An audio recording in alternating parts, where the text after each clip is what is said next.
Ce podcast vous est offert par BMW. Découvrez le futur de la conduite avec la nouvelle BMW iX3. Sommes-nous tous des fraudeurs ou sommes-nous quand même majoritairement vertueux? Salut Baptiste. Bonjour Olivier, vaste question. Vaste question, et on en a parlé un peu dans des termes qui ont été un peu chauds ces derniers jours. J'imagine que tu as un peu suivi. Oui, la question a bien vécu, effectivement. Voilà, la question a bien vécu. Alors je rappelle très vite, en fin de semaine passée, une émission, un reportage de Christophe de Borsu sur RTL, met un peu les pieds dans le plat sur la question de la fraude sociale. Alors tant en Wallonie qu'à Bruxelles ou en Flandre même, on a parlé de Jacqueline, cette fameuse travailleuse qui a goûté à 8 années de maladie invalidité après avoir glissé sur une crotte de chien. Tout ça ne s'invente pas, mais toujours est-il que on a évidemment pointé du doigt le fait que certains étaient de très mauvaise volonté à recommencer à travailler, vu qu'elle disait même qu'elle ne voulait plus le faire. Ce qui a fait un foin pas possible. Voilà, c'est devenu un symbole. Alors certains disent tout ça on le sait, et c'est pour ça qu'il y a des réformes, on va en parler,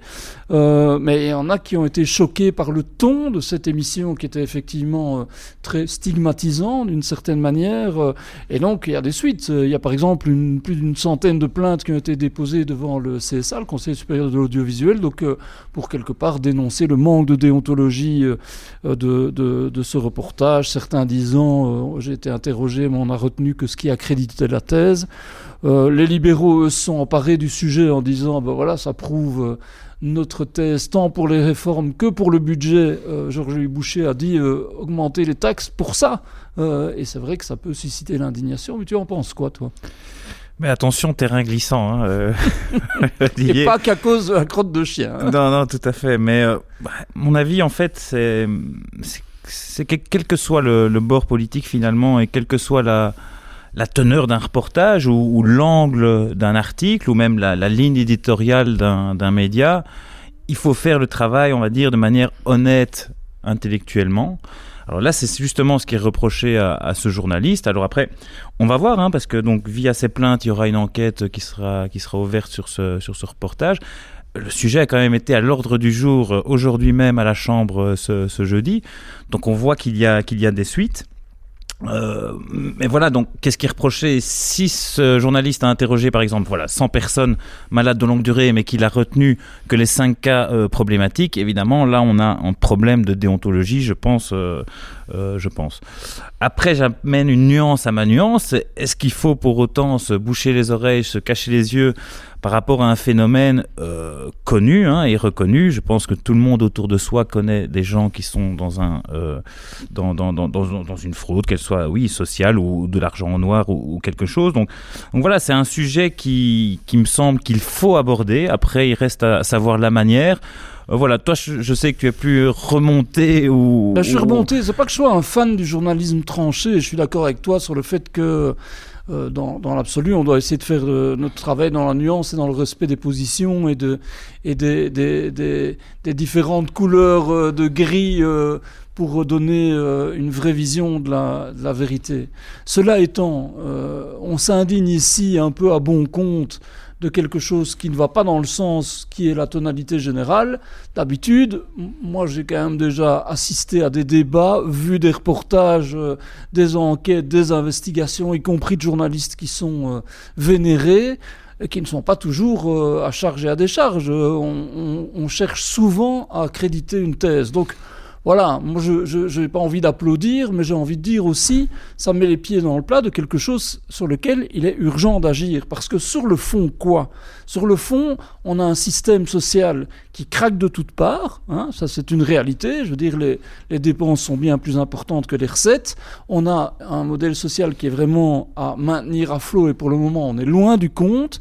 Et il y a quelque chose qui, moi, m'exaspère plus que tout, c'est qu'on s'est entendu sur un modèle, un gâteau d'abord à créer et ensuite à partager, et que de part et d'autre, et je dis bien de part et d'autre, donc là on met, évidemment c'est peut-être facile de pointer du doigt la fraude sociale, c'est-à-dire les petites gens qui essayent de trouver des manières d'échapper au système. Enfin, ils échappent au système, ils reçoivent des allocations pour des choses qu'ils ne le méritent pas toujours, évidemment, de l'autre côté... On répond par la fraude fiscale, évidemment. C'est aussi un argument qui oui, est mais la avancé, fraude fiscale, c'est vrai que c'est plus d'argent, sans doute. C'est plus difficile à aller chercher. Le gars qui va planquer son argent dans les îles, je sais pas quoi, c'est évidemment peut-être plus choquant en soi. Mais toujours est-il que, je répète, de part et d'autre, il y a des gens qui minent le système, en réalité. Et je trouve ça insupportable. Et je pense que ça l'est pour, alors sans doute, la majorité des gens qui cotisent et qui payent beaucoup de taxes quand même. Oui, c'est ça, c'est vrai. Après, comme tu le dis, il y a des réformes qui sont sur la table et qui sont sans doute nécessaires pour sauver notre État-providence, avec des réformes courageuses mais qui peuvent faire mal. Mais selon moi, justement, si elles font mal, ça oblige finalement les majorités, qu'elles soient Arizona ou Azur, à être très rigoureux dans leur approche et même leur approche chiffrée. Or, qu'est-ce qu'on a vu ces dernières semaines ? C'est vrai, le ministre Clarinval, pour ne pas le citer, qui a pris certaines libertés avec les chiffres sur les malades de longue durée, qui a extrapolé sur les chômeurs qui seraient majoritairement étrangers alors que c'est faux. Mais voilà, il en demeure pas moins que ces réformes, selon moi, sont nécessaires, mais c'est pour ça, je le redis, qu'il faut bien les expliquer. Attention quand même, la remarque vaut aussi pour l'opposition. Combien de communiqués n'ai-je pas vu du PTB, d'Écolo et du PS qui prenaient des chiffres et qui les extrapolaient aussi complètement. Je donne un exemple, le taux de chômage qui remonte assez fort en Wallonie. Oui, mais quoi, la réforme du chômage, je le répète, n'a pas encore été actée. Ça sera au 1er janvier, donc on ne peut pas vraiment lui imputer la faute. Deuxièmement, une situation économique est toujours une conséquence des politiques qui ont été faites les années précédentes, et puis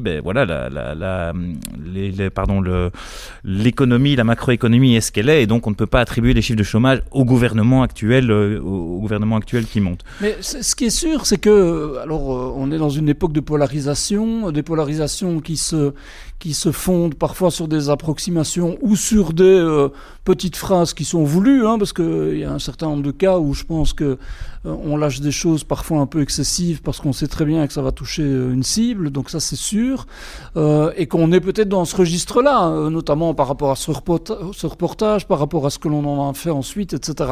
D'accord.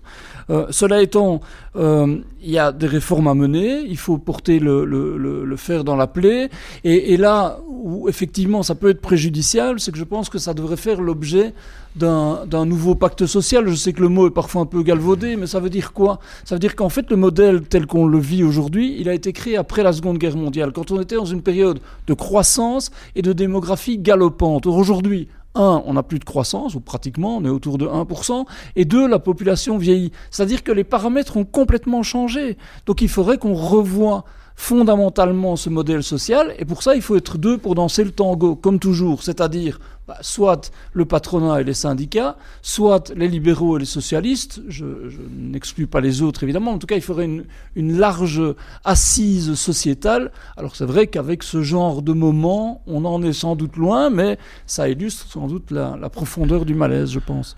Mais c'est là, c'est tout l'enjeu. Alors, est-ce que c'est un vœu pieux ? En fait, c'est le fait que tout le monde doit tirer dans la même direction, sur la même corde.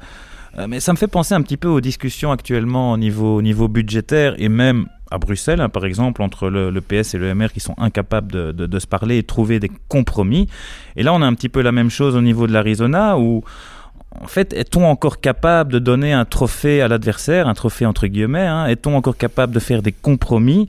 Alors oui, si on veut emmener tout le monde avec soi, est-ce qu'on ne doit pas dire « Ok, on baisse dans les dépenses, l'État est trop dispendieux », mais est-ce qu'on ne peut pas se dire « Ok, il y a peut-être des zones, des niches fiscales, des super riches, oui, qui ne sont pas assez ou pas… » Il faut faire contribuer les épaules les plus larges, comme on voilà, et on peut discuter sur tout, mais en tout cas, c'est vraiment le fait de pouvoir concéder quelque chose à son adversaire et finalement de faire un compromis. Pourquoi ? Parce que la situation est telle que tu l'as dit, c'est-à-dire qu'on fonce quand même dans un mur parce que entre ceux qui font de la fraude sociale, la fraude fiscale, la croissance qui baisse, il y a ce gâteau à partager qui est de plus en plus petit, et une population vieillissante, c'est un des plus gros problèmes pour le coût des finances publiques.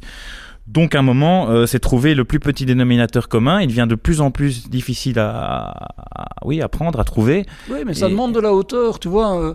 En l'occurrence, le point de départ, à mon sens, c'est quand même qu'il y a un gâteau qui s'est réduit. Alors, on parle de répartir des richesses, on parle d'allocations sociales, etc. Ok, ça vient d'où ? Ça vient quand même d'une richesse qui est créée. Donc ça, on a tendance à l'oublier dans le débat. Et je pense que c'est le point de départ de ce qui devrait être mis sur la table, c'est-à-dire une vraie stratégie de croissance, y compris pour les entreprises. Alors ensuite, évidemment qu'il faut un effort qui soit équitable, c'est-à-dire que, et là tu as raison, chacun doit abandonner un totem et il faut donner raison au moins sur un point à l'un ou l'autre des partis. Réduire les dépenses qui galopent dans un certain nombre de domaines, et ça ce qui se montre ici, je rappelle qu'il y a quand même 180 000 chômeurs qui vont être exclus et plus de 500 000 malades de longue durée. Donc, je veux dire, on parle pas d'un petit phénomène, quoi. Je veux dire, c'est pas un truc marginal, hein, c'est quelque chose qui pèse lourd. Hein. On a autant de malades de longue durée en Belgique qu'en Allemagne, hein, où on est quand même un peu moins nombreux. Donc, voilà, il y a une vraie indignation. Mais à côté de ça, oui, c'est la fraude fiscale, des gens, le sommet de la pyramide qui ne payent pas assez d'impôts, tout ça, on doit pouvoir en parler. Donc, on s'enferme aujourd'hui dans des choses qui sont sans doute stérile, et je vais faire un lien qui vaut ce qui vaut, mais on a des drones au-dessus de nos têtes, on a une menace russe qui est réelle, et je voyais un général sur une chaîne française où c'est un peu le même chaos d'ailleurs, hein, ils ont aussi du mal à trouver un budget et à trouver des arrangements, et il disait, pour le moment on est en train de chicaner chaque jour sur les amendements à la loi sur la sécurité sociale, peut-être que demain on se rendra compte à quel point tout ça est futile parce qu'on aura d'autres priorités bien plus graves. Je pense que, alors c'est un peu dramatisant, mais je pense qu'on est un peu là-dessus. Il faut quand même qu'on prenne de la hauteur, se dire on a un modèle à sauver, mais il y a quand même le feu à nos portes. Hein. Tu as pas tort, hein, tu évoques évidemment le risque géopolitique qui pèse sur nos têtes. Hein. Ces dernières semaines, effectivement, et ces histoires de drones, c'est assez rocambolesque. Hein.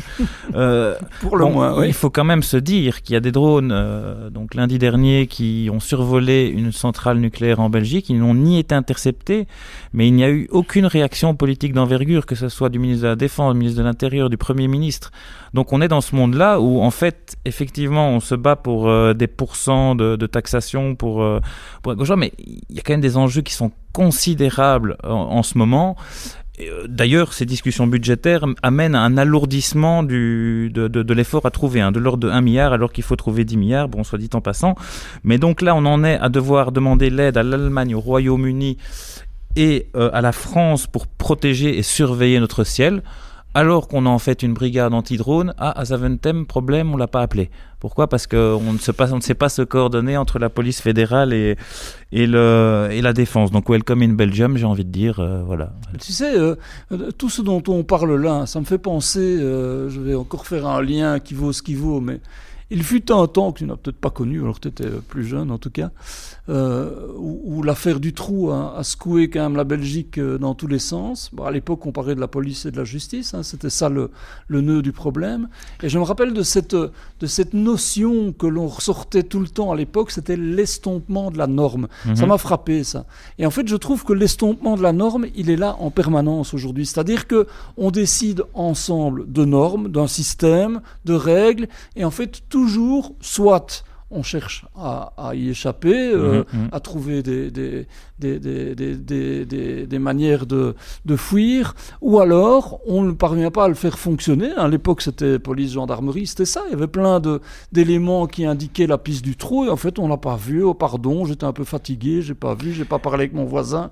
Et aujourd'hui, on est un peu dans cette option-là. Alors, c'est vrai que le manque de communication risque d'être un vrai enjeu, hein, ce dont on parle là. Mais je pense qu'il est urgent qu'on mette tout ça à plat. Un relativisme constant de tout et de chacun. Oui, il existe des fraudeurs à côté de moi. Bon, c'est pas si grave. C'est pas si grave. Et c'est vrai que... ou alors les pauvres, c'est qu'ils ont des accidents de la vie. Je ne nie pas le fait qu'il y ait des accidents de la vie, mais enfin, il y a quand même des règles qui font que certains accidents de la vie donnent droit à des indemnités et d'autres pas. Enfin, point. C'est comme ça. Je veux dire... Mais le débat n'a pas fini de vivre, à mon avis. Non, le débat n'a pas fini de vivre. Et alors, juste, je voudrais terminer aussi par un élément qui rejoint aussi sur les deux thématiques, à la fois les fraudeurs et les drones. C'est que dans ce pays, on a aussi tendance parfois un peu à oublier les opportunités que ça représente. C'est-à-dire que, je l'ai dit, il faut créer de la richesse, il faut créer des entreprises, il faut se lâcher. En fait, parfois, ou trop souvent, on épingle les indépendants qui seraient en train de frauder eux aussi, mais en même temps, il y a des prises de risques qui permettent de créer de l'activité. Pour les drones, il y a par exemple 2 députés engagés de la majorité, ils pourraient être à la manœuvre, mais qui disaient mais c'est une opportunité. Il y a un vrai écosystème wallon sur l'aérospatiale, sur la défense, etc. C'est un marché, mais d'envergure pour demain. Donc là aussi, pensons, alors évidemment, à se protéger des risques, à se prémunir, à sauver les systèmes, mais pensons aussi aux portes que ça ouvre, et au fait de lâcher un peu pour, je répète, créer le gâteau qui nous permet de le répartir par la suite. Merci Olivier. Merci Baptiste. Ce podcast vous est offert par BMW. Découvrez le futur de la conduite avec la nouvelle BMW iX3.